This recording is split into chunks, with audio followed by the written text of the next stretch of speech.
When it is said the kingdom of heaven is within you, I took it literally. How do I get there? Let's see what can I do. And if it is true, what do I do to get there? And this technique just gave the answer. Instead of looking outside, which is also great. I mean, we want to be wealthy, we want to be happy, we want to have beautiful things. It's absolutely wonderful. It's nothing against this. But it's not going to give us what we're really looking for, ultimately in life. And if this thing is somewhere within me, closest to me, then this technique says, close the eyes and let the mind go towards the inside. And then the mind itself does the job. So there is no forcing, no trying. It's a simple technique that allows the mind to settle down, and experience the self. And even from the time of Socrates and the Greeks and all of that, know thyself was written on the doors on Delphi. When you go there for the oracle, one thing you have to do, know thyself. This was the greatest wisdom of all time. Where is our self? It's within us. So doesn't it deserve a few minutes, morning and evening, to go back to ourself, to go back to that infinity within us, and to know who we really are? What happens to the body and the brain when the mind settles down? Going back to the self is not something of the intellect, it's not something of the mind alone. It's a direct experience of who one is. And what happens with that is amazing. Because when the mind settles, the body settles, stresses go away. And this is why all the research that you were talking about and all the results, the good results on the individual level and on social level happen. What we call scientific is that which is systematic, so there is a system, which is reliable, so which means when you apply the system, you always get similar results. And repeatable, which means when you repeat it under different conditions, you still get the same result. What happens in the brain is what happens in the mind. More and more we have found in science that the mind and the body are not two different things. They are an extension of one reality, which is ourself. And when the mind settles, the body settles. When the mind starts to becoming quieter and quieter, the body settles down. Oxygen consumption reduces, muscle tension reduces, galvanic skin response on the skin reduces, the brain gets more coherent, there is more connection between right and left, front and back, and the whole physiology settles down. When the physiology settles down, it gains deep rest. This deep rest is what makes the stresses go out. So the stresses go out because the body's rested. When you are running and you have all your day of activity and your muscles are tired, you just don't try to pull the tiredness out of the muscle by some crazy mechanism. What you do is you rest. When you rest, the body by itself removes the fatigue, it removes the tiredness. So the body itself has an internal mechanism that allows it to remove all these tensions and stresses that have accumulated throughout a lifetime by having strong impressions that remain with us, even though we forgot them on the surface level.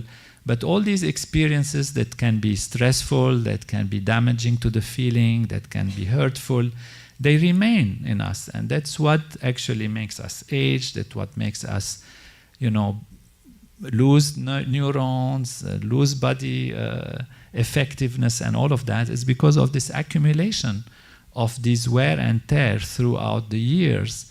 The body has a mechanism to remove the fatigue by itself, and since the rest is much deeper than that of sleep, then the stresses that are removed are much, much deeper than what sleep can remove. Because sleep removes stresses to some extent. However, you wake up in the morning, you still have the same anxieties or feelings or depressions or fears, insecurities, etc. Why these are there? It's not the nature of the body and the mind to be like this. It's because it has been distorted by the stresses.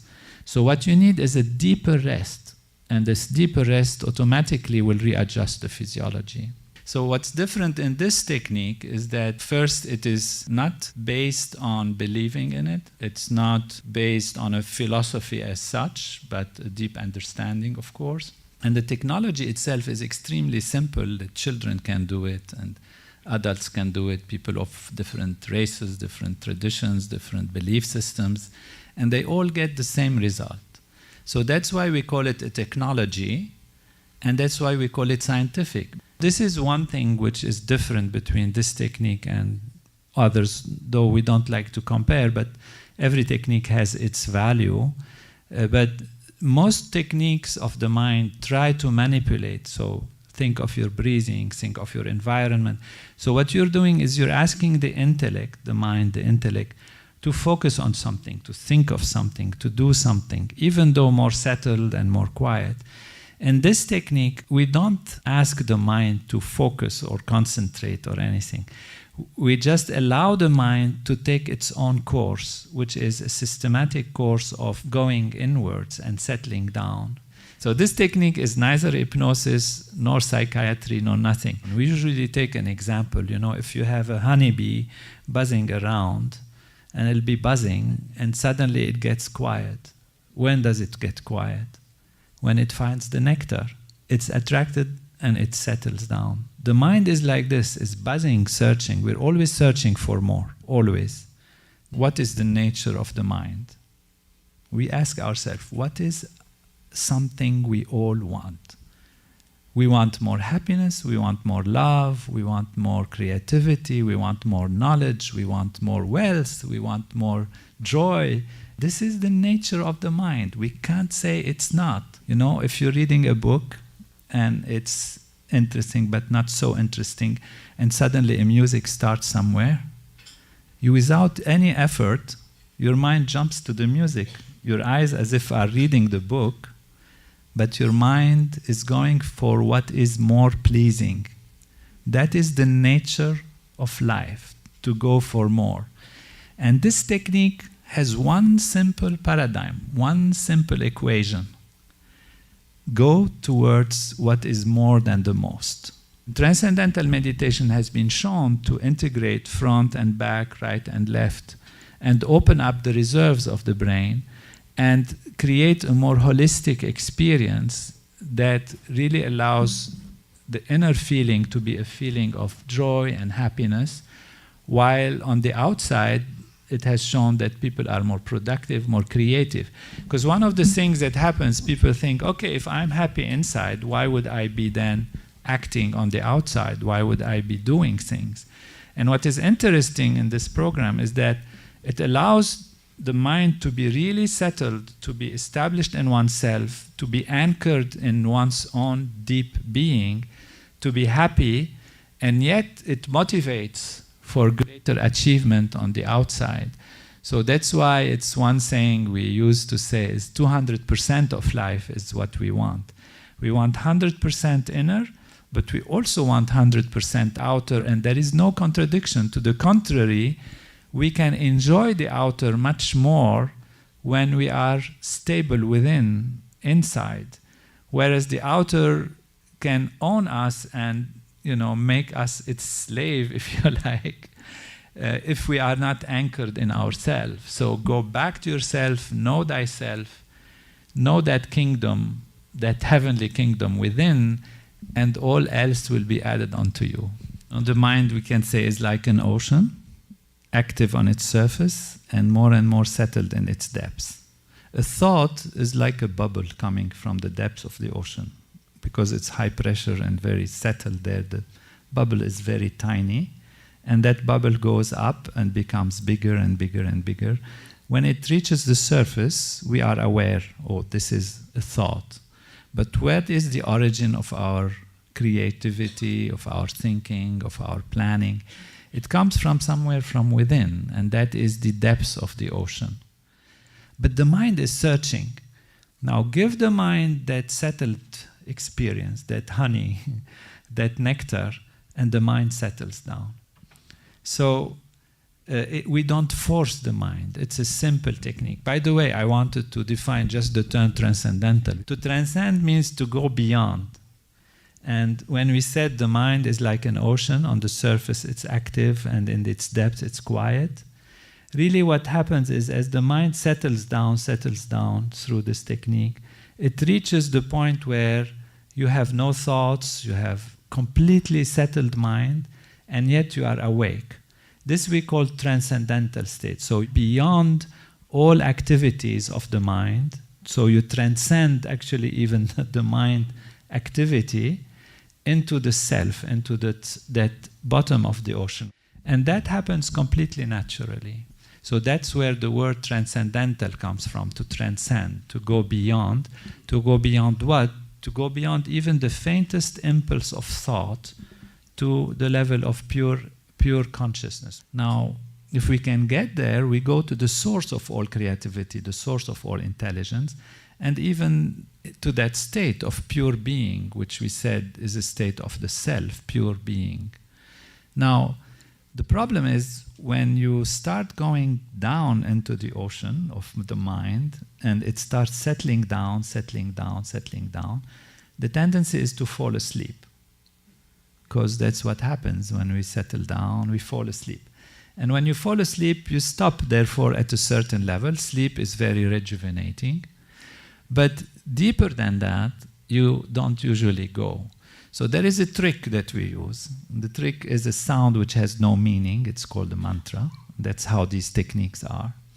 You learn this specific sound, and the sound is not what makes it happen. The sound is just a vehicle on which the mind sits innocently, and the mind dives guided by its own nature to want to go to the depths. So as the mind goes deeper and deeper and it settles down, there is this mantra that prevents it from falling asleep, yet allows it to settle down. How do we use that? There is a technique. You have to learn it. There is a procedure. And that's why we need a teacher who is being qualified and understands how to guide the individual. That's why it's a personal instruction. And this knowledge comes from a tradition which is thousands of years old and has been proven through the test of time. And we feel we have something precious that we want to offer, which allows the mind to clear up the system. Let us try to work on the immunity of the system, the strengths of the individual. So first, we anchor ourselves in ourselves. We remove our stresses.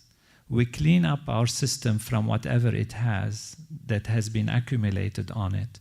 Naturally, our defenses will be more, and the science has shown that the immune system is stronger, the hormonal system is more balanced, brain activity is more conducive to good behavior, because it doesn't just change the physiology, it changes the behavior, it changes the decision-making process. We can also add, even information overload is there. Look at us all, you open the internet, what's the news, what's happening? So we are saturated with this. Is there no time to clean it up a little bit? And so this is what just going back to the self is like rebooting the system. Otherwise the whole software is being manipulated. So even the information is becoming an overload today. And so we need to go back to the self. There is no question. We need to go back, settle down, refresh, reboot the system, and start over with strong immunity and strong physiology and strong mind.